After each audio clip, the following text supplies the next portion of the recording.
एक pizza delivery करने वाले शख्स का कोरोना संक्रमित होना 72 परिवारों पर भारी पड़ गया। साउथ दिल्ली के हौस खास और मालवीय नगर के 72 परिवारों को होम क्वारंटीन पर कर दिया गया है।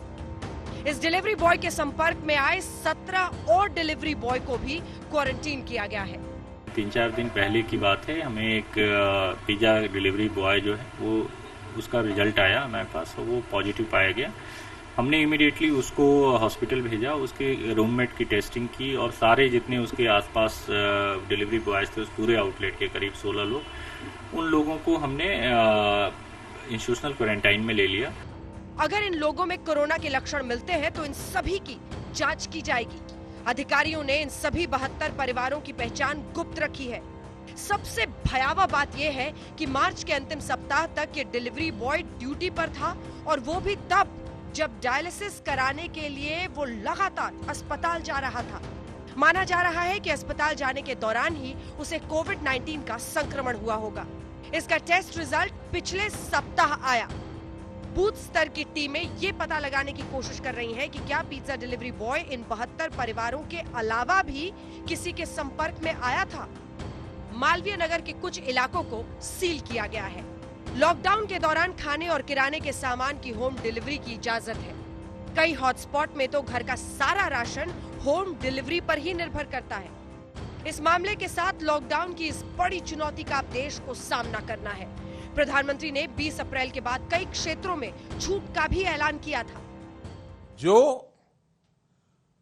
अपने यहां हॉटस्पॉट नहीं बढ़ने देंगे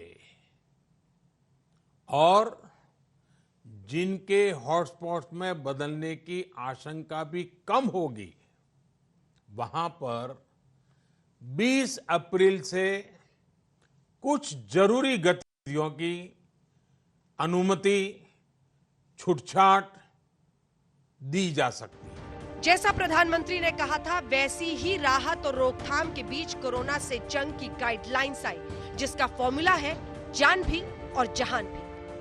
लॉकडाउन के बीच 20 अप्रैल से नई छूट सिर्फ उन इलाकों के लिए है जो कोरोना हॉटस्पॉट नहीं है। इस गाइडलाइंस में कई रियायतें हैं। 20 अप्रैल से आप होटल, रेस्टोरेंट, फूड चेन से ऑनलाइन खाना मंगवा सकते हैं।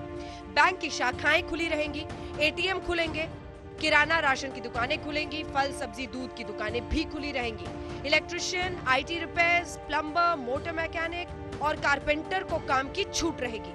इमरजेंसी सर्विस में लगी प्राइवेट गाड़ियों, मेडिकल और जरूरी सामान लेकर जाने वाली गाड़ियों को छूट मिलेगी। जो क्षेत्र हॉटस्पॉट्स या कंटेनमेंट जोन नहीं है, वहां पर 20 अप्रैल से कुछ चुनिंदा गतिविधियों की अनुमति दी जा सकेगी, बशर्ते कि वहां पर मौजूदा दिशा निर्देशों एवं सोशल डिस्टेंसिंग का कड़ाई से अनुपालन किया जा रहा हो। लॉकडाउन के बीच सरकार ने सबसे बड़ी सौगात किसानों, मजदूरों को दी है।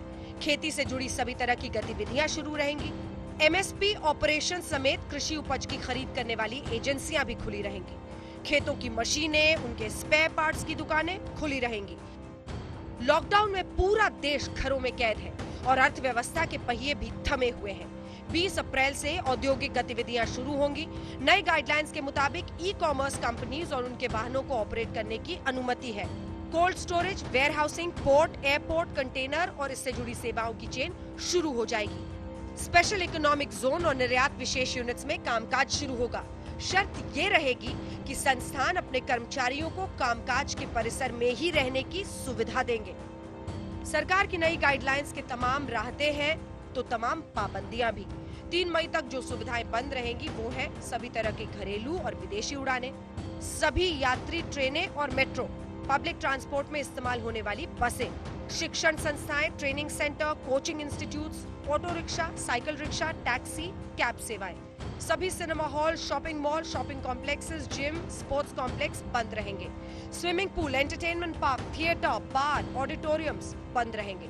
सामाजिक, राजनीतिक, सांस्कृतिक, धार्मिक समारोह, जमावड़े नहीं शुरू हो पाएंगे या जमावड़े की इजाजत नहीं होगी। लॉकडाउन 2 में जान के साथ जहान को वापस पटरी पर लाने की चुनौती के बीच अगर छूट के दौरान इन इलाकों में कोरोना हॉटस्पॉट सेंटर बना तो सारी छूटें वापस होंगी। रियायतों के साथ होम डिलीवरी, मजदूरों और अन्य काम करने वालों की सोशल डिस्टेंसिंग बड़ी चुनौती होगी।